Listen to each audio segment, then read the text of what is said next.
पिछली बारी हम लोगों ने चर्चा की थी छोले भटूरे के नाम पे हमारे फर्मेंटेड फूड के बारे में, ट्रेडिशनल इंडियन फूड।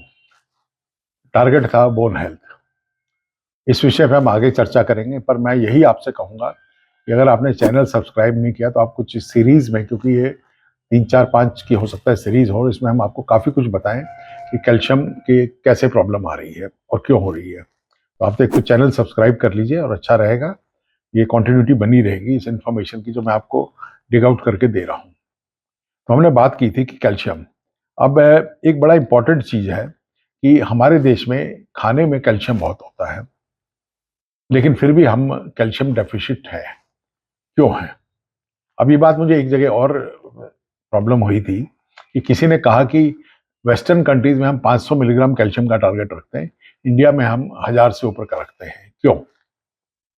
कहीं ना कहीं हम लोगों ने अपने खाने में ऐसे बदलाव कर लिए हैं कि जो हमारे कैल्शियम में डेफिसिट हो रही है हम नहीं समझ पा रहे। तो इसको हम समझते हैं कि एक तो जैसे मैंने पिछली बार बताया था कि कैल्शियम के लिए आपको जिंक, आयरन, मैग्नीशियम ये सब चीजें चाहिए, और D3 भी चाहिए। और D3 की कमी क्यों होगी? क्योंकि हम लोगों ने फर्मेंटेड फूड खाना बंद कर दिया। अब इसमें दूसरा है कि एक पैराडॉक्स है कि हिंदुस्तान में इतना कैल्शियम होने के बावजूद कैल्शियम डेफिशिएंसी क्यों है, और इसको हम कहते हैं कैल्शियम पैराडॉक्स। कारण यह है कि हम लोग जो खाना खा रहे हैं उसमें कैल्शियम एब्जॉर्ब नहीं हो पा रहा, क्योंकि कैल्शियम का एब्जॉर्प्शन रोकने के लिए बहुत सारी चीजें। अब कैल्शियम की इंजेक्शन यानी जो हमारे पेट में जा रहा है, टोटल क्वांटिटी काफ़ी है, क्योंकि हम दूध बहुत पीते हैं, पनीर बहुत खाते हैं, दही बहुत लेते हैं, और इसके अलावा हमारी वेजिटेबल्स में भी, रागी में भी कैल्शियम होता है, पर ये शरीर के अंदर नहीं जाता। कारण ये है कि कुछ कुछ हम खाने के कम्बिनेशन ऐसे बना लिए हैं कि वो इसको एब्जॉर्ब नहीं होता, या कुकिंग हैबिट्स हम लोगों ने खराब कर ली अपनी। अब हम पहले आते हैं कुकिंग हैबिट्स में कि पहले जो खाना होता था सोक करके बनाते थे और स्लो कुकिंग में होता था। अभी प्रेशर कुकर का है। ये प्रेशर कुकर वाला जो काम है ना, और बिना वॉश किए, बिना सोक किए ओवरनाइट, ये जो उसमें फाइटेट्स और ऑक्सलेट्स होते हैं उनको एब्जॉर्ब, कैल्शियम को एब्जॉर्ब नहीं होने देते, और भी चीज़ों को एब्जॉर्ब नहीं होने देते। तो इसको रोकना तो बहुत जरूरी है कि हम अपनी जितनी दालें और या जो खाना है इन सबको धो के खाएं, और इसको कंबाइन इस तरह करें कि कैल्शियम ज़्यादा से ज़्यादा एब्जॉर्ब हो। अब इसको समझने के लिए इसकी इम्प्लीकेशन हम समझते हैं ना कि अगर हम कैल्शियम कम ले रहे हैं तो हमारे यहाँ पे हड्डी टूटने का जो प्रोसेस ओल्ड एज में होता है, बहुत सारे केसेस होते हैं जिसमें हिप का फ्रैक्चर हो जाता है, या थाई बोन का फ्रैक्चर हो जाता है, या एंकल का फ्रैक्चर हो जाता है, खड़े खड़े लोगों के फ्रैक्चर हो जाते हैं। इसको कहते हैं ऑस्टियोपिनिया, यानी बोन मैरो डेंसिटी कम है। अब इस सब को समझने के लिए एक तो हमने बताया कि K7 का इंजेक्शन हमें बढ़ाना है, और दूसरा जो चीज़ों को कैसे मिक्स करना है। अब ये ग्रीन्स के साथ, हरी सब्जियों के साथ रागी नहीं लेनी है, और लेनी भी है तो रागी को अच्छे से फर्मेंट करके लेना है, वॉश करके फिर फर्मेंट करके लेना है, क्योंकि रागी के अंदर जो फाइटेट्स होते हैं वो इसको एब्जॉर्ब नहीं होने देते। इसी तरह वीट हैवी डाइट हमारी होने से कैल्शियम तो उसमें होता है, लेकिन वो हमारे अंदर नहीं जाता है। लगभग मैं आपको बताऊं कि हम जितना कैल्शियम हम लेते हैं उसका 15 से 20% एब्जॉर्ब होता है, इससे ज़्यादा एब्जॉर्ब नहीं हो पाता इसी कैल्शियम के कारण। ये जो बाकी चीज़ें हैं उसको रोकती है एब्जॉर्ब होने से। ऊपर से wide spread vitamin D deficiency है। अब विटामिन डी डेफिशिएंसी क्यों हुई है? धूप तो हमारे यहाँ बहुत होती है, इतना सनलाइट एक्सपोजर है, लेकिन अब हम लोगों ने धीरे धीरे इंडोर लाइफस्टाइल ले लिया है।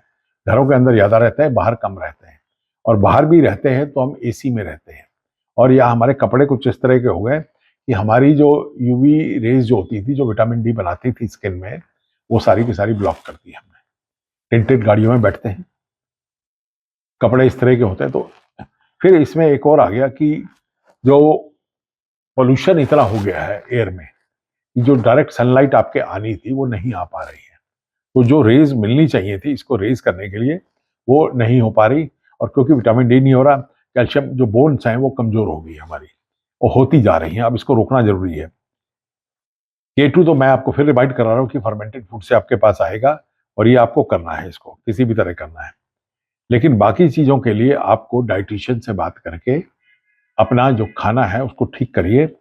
सॉफ्ट ड्रिंक्स कैल्शियम के साथ कहीं पे मिक्स नहीं करिए। सॉफ्ट ड्रिंक्स के अंदर जो फॉस्फोरिक एसिड, फॉस्फेट्स होते हैं, वो भी आपको कैल्शियम एब्जॉर्ब नहीं होने देंगे। जितना प्रोसेस्ड फूड है उसमें फॉस्फेट ज़्यादा होता है, और प्रोसेस्ड फूड जो है आपका वो कैल्शियम अंदर नहीं जाने देगा। यानी ऑल फॉस्फेट रिच फूड वो आपका कैल्शियम अंदर नहीं जाने देगा। और फॉस्फेट कुछ ऐसी चीजें स्टिमुलेट करता है कि उससे कैल्शियम बोन से वापस खींचना शुरू हो जाता है, तो उसको अवॉइड करिए।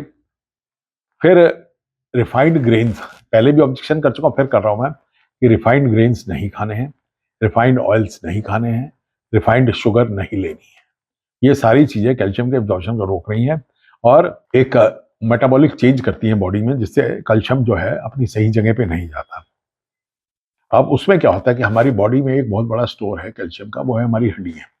जब कैल्शियम नहीं मिल रहा है तो हड्डियां जो है कैल्शियम बॉडी को देना शुरू कर देती है। तो आप कैल्शियम लेवल जब भी चेक करेंगे आपको लगभग नॉर्मल मिलेंगे सबके, चाहे कम भी होगा आपका कैल्शियम बोन में तो भी आपको कैल्शियम नॉर्मल मिलेगा, क्योंकि हड्डियां जो है एक बफर फूल की तरह काम करती हैं। और मैग्नीशियम तो हमें चाहिए ही चाहिए। अब मैग्नीशियम के लिए भी आपको डाइट की वेरिएशन रखनी है। अब इसमें एक चीज और आती है, डाइट आपकी जो लाइफ स्टाइल है क्या वो एक्टिव है, क्योंकि हड्डी में कैल्शियम वहीं जमा होगा जो हड्डी प्रेशर ले रही है, यानी जो एक्टिव है। आप भागेंगे, स्पाइन पे भी लोड पड़ेगा, एंकल्स पे पड़ेगा, हाथों पे नहीं पड़ेगा, तो हाथों की हड्डियां कमजोर रहेंगी। तो हाथों की भी एक्सरसाइज जो है वो करनी बहुत जरूरी है, स्प्रिंग से या वेट्स के साथ जैसे भी करिए। No stress no deposit. अगर कोई स्ट्रेस नहीं होगा हड्डियों में तो वहां पे कैल्शियम डिपॉजिट नहीं होगा, और खास तौर से यंगर एज के बाद, यानी 40 के बाद, और लेडीज में मेनोपॉज के बाद ये समस्या और आती है। कैल्शियम सप्लीमेंट लीजिए, लेकिन साथ में K2 भी लीजिए, मैग्नीशियम भी लीजिए। अब अगर हम जरूरत से ज्यादा कैल्शियम लेंगे तो हड्डियों के अलावा और जगह जमा हो जाता है, जैसे मैंने पिछली बार ही बताया था, कॉर्नरीज में और आइस के अंदर जो ब्लड वेसल्स है उसमें होता है, और इसको रोकना जरूरी है। देखिए, इस सारी कॉन्टिन्यूटी को समझने के लिए जरूरी है कि आप चैनल सब्सक्राइब करके पिछला एपिसोड भी देखिए और उसके बाद का जो एपिसोड होगा वो भी देखिएगा। अब इसमें ट्रेडिशनल इंडियन डाइट आ जाता है, जो पहले बहुत अच्छी डाइट थी, फिर उस पर जोर दे रहा हूँ। कर्ड और बटर मिल्क। कर्ड और butter milk calcium plus probiotics देता है और इससे कैल्शियम एब्जॉर्ब होगा। फर्मेंटेशन में बेटर मिनरल एब्जॉर्प्शन होता है। फर्मेंटेशन पिछली बार भी जोर दिया था, इस बार भी दे रहा हूँ कि खाने को फर्मेंट करिए, और दालों को अगर आप स्प्राउट कर लें तो उनकी न्यूट्रिशनल वैल्यू बहुत रहती है, और ये हम लोग सब जानते हैं, और ये करिए तो अच्छा रहेगा। अगर दाल में अगर आप लेमन भी डालते हैं, एसिडिक उसको करते हैं, तो भी एब्जॉर्प्शन बेटर होता है। तो कई लोग दालों में लेमन स्क्वीज करके डालते हैं दाल की कटोरी में, और ये मैं इसको रिकमेंड भी करूंगा कि ये करिए। घी बिल्कुल बंद नहीं करिए। टोटली फैट फ्री डाइट अगर आप करेंगे तो आपके जो फैट सॉल्युबल विटामिन है उनकी डेफिशिएंसी हो जाएगी, जिसमें A, D, E और K। तो ये एक समस्या आप खुद अपने लिए पैदा कर लेंगे। स्मॉल फिश विद बोन्स जो कई लोग खाते हैं, केरल के और इधर लोग, वो बहुत अच्छी होती है, क्योंकि उसपे जो आपका कैल्शियम है वो इजीली अवेलेबल होता है। साबुत फिश खाते हैं, छोटी वाली, आपने देखा होगा, सन ड्राई करके ये लोग रखते हैं और उनको खाते हैं, because they know it is very important for their diet. ये इतना अगर आप समझ लेंगे तो मेरे को लगता है कि आप काफी चीजें ठीक कर लेंगे। एंड गट हेल्थ पे भी ध्यान रखिए कि आपका पेट बार बार खराब नहीं होना चाहिए, उसके लिए खाने को बैलेंस रखिए। India does not suffer from calcium deficiency, but India suffers from bone calcium deficiency. तो ये बात को समझना है, और इसी पे हमने बात करनी है, आगे भी करेंगे। और हम पिछले 2 सेशन से यही इसी बात पे चर्चा कर रहे हैं कि इंडिया में कैल्शियम काफी है, लेकिन हमारी बोन्स में कैल्शियम नहीं है। उसके लिए आपको अपनी डाइट भी ठीक करनी है, एडिक्वेट सप्लीमेंट्स लेने हैं जो जिंक मैग्नीशियम होंगे, और K3 K7 विटामिन होगा। तो नेक्स्ट फिर और आगे करेंगे, तो एक बारी में छोटा छोटा एपिसोड होने से आप लोगों को रिटेन करने में इजी रहेगा। और अपने दोस्तों को भी बताइए, स्पेशली ये चीज़ें जो इंपॉर्टेंट है, आपके पेरेंट्स के लिए भी इंपॉर्टेंट है और आपके बच्चों के लिए भी इंपॉर्टेंट है। अब बच्चों में कैसा, मैं थोड़ा सा हिंट देता हूँ, नेक्स्ट टाइम हम बात करेंगे कि जो D3 डेफिशिएंसी है वो हमारे बच्चों में भी, दिल्ली के या शहरों के बच्चों में भी बढ़ती जा रही है। कारण है कि बच्चे अब स्कूल में बंद कमरों में पढ़ते हैं, ग्राउंड में कम जाते हैं। ग्राउंड में कम जाते हैं तो फिजिकल एक्टिविटी नहीं होती और धूप का एक्सपोजर नहीं हो रहा है, जबकि छोटे शहरों में ओपन ग्राउंड्स होते हैं, वहाँ पे खेल कूद होते हैं और बच्चे उसमें हैं। एयर कंडीशन कमरों में पढ़ते हैं, गाड़ियाँ इनकी टिंटेड होती हैं, बसेस के शीशे भी टिंटेड होते हैं। तो इस तरह एज वाइज एक बहुत ग्रॉस डिफरेंस पैदा होता जा रहा है बच्चों में, और लड़कियों में ये डिफरेंस ज़्यादा है। तो इस पर भी नेक्स्ट टाइम चर्चा करेंगे। These are very important things, क्योंकि सेहत है तो आपका जहान है, आपका सब कुछ है। अगर आपकी सेहत नहीं है तो आपके पास कुछ भी नहीं है। बीमारियों से जूझते रह जाएंगे, पैसा कमा लेंगे, लेकिन वो पैसा बीमारी को ठीक करने में करते रहेंगे। तो ये जरूरी है कि आप करें, बातों को समझें और अपने खाने पे जोर दें, कैल्शियम पे भी, बाकी चीज़ों पे भी। धन्यवाद।